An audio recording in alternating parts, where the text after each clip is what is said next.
Kris Boyd has been accused of hiding, and to be honest guys, I can't blame him wanting back to fog football.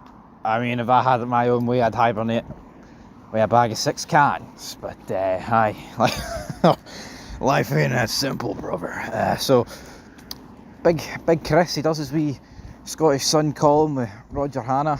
It's always a real laugh listening to it, because they actually have good banter. You know what I mean? Like, even though it's soul destroying when he talks about Rangers, Roger Hanna and Kris Boyd, they've got a good rapport. So if you're missing out on it, I think you should give it a watch, even though it's on this side. But anyway, this is what he said, and I quote, "He is under pressure. There is no getting away from it. The away form has been a disgrace. When you look at it, they've picked up 10 points from a possible 24. From home, you've scored 7 goals and conceded 8. So Rangers have a minus goal difference away from home. It's no good enough. You've lost 4 out of 8 away from home, and you're not even at the new year. It's no good enough." I wasn't for one getting carried away by the recent upturn, shall we say, in Rangers' performances, plainly and simply because the opposition that were up against Rangers, they should be beaten. They should be winning. But away from home, you wouldn't bet on them with stolen money to win a game of football. End of quote. I mean, that's just solely on the form there for Kris Boyd. He'll be speaking about Clement in a wee minute. I mean, I totally agree. I mean, to lose 4 games away from home and we're not even at the new year is absolutely mind-boggling. I mean, just to reiterate those 4 defeats that began. 3-0 loss to Celtic. A loss to Kelly, which I believe was just the 1-0. Aberdeen beat us 2-1, and then obviously St Mirren beat us 2-1. When you factor in, we drew 0-0 with a Hearts team that is absolutely abysmal. You factor in the 1-0 win against Dundee United, that by the way was bogging. And I mean, the recent one, 3-0 against Ross County, was alright. Can't even remember what the other one was. If someone wants to enlighten me. Personally, I don't really care. 8 games, that form is disgusting. I mean,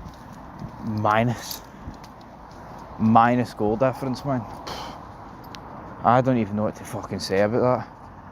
I mean, imagine, I mean, the away form's sackable on its own. Forget about the league, man. The away form's sackable on its own. It's absolutely crazy. We're actually averaging less than a goal a game away from home. Now, not too long ago, we're actually averaging a goal a game. But then a few high scoring games did help us. But now we're, I mean, away from home, you can't win anything with form like that. It's quite that simple. But let's see what he said about Clement. And I quote, "There's a lot of flip-flopping for Philip Clement." I do believe that. You only need to look at the signings. You take yesterday for example. You know, you take your Connor Barron and Barami, who was Rangers star signing in the summer. He was one that came in for big money. And when Rangers need a result, when they need a performance in the second half, Barron and Barami are whipped off to be replaced by 2 players that Philip Clement has inherited. My point being, all we hear from Clement is this new squad, I mean, it's now the truth. There's something in the football department at Rangers right now that is not working. Motherwell will be a difficult game. You look at the grounds that Rangers have struggled at, and the physical side of it, Rangers struggle to deal with. Motherwell are a pretty physical team. They will ask questions of Rangers, whether it's set plays, they will get the ball in the box, they'll get the big guys up, call it old school all you want. That is the way they will look to win the game of football.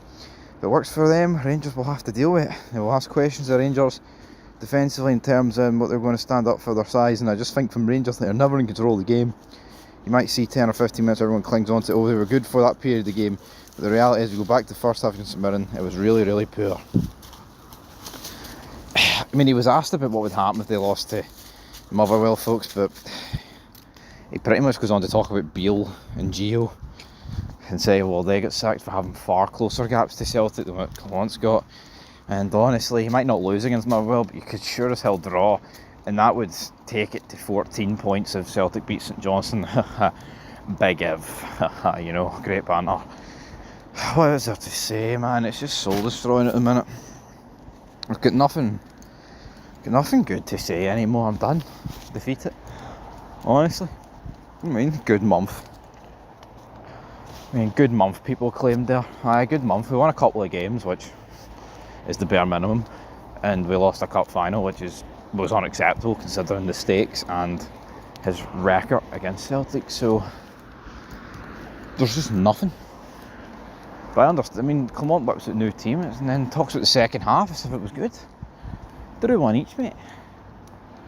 No, I mean, I don't get it. But he can't even claim he won the second half or anything like that. It's utterly bizarre for Philip Clement, man. The Rangers, and yeah, it's like soul destroying. It's one of those things where form is at the window again. They just don't have the mental fortitude to bounce back. Yeah, cup final really sucked, but another reason why I was pissed off is because we lost it, and I knew that the performance didn't matter because the team was just going to go back to its original form, which is shite and no winning hee-haw. Like, if I actually believed after the cup final, after that performance, that we were going to go and do things, then maybe you could be more positive about it, but the reality is we lost, and I knew we'd bottle it even further. So yeah, you're forced down below, folks. Busy main road, and it's men's.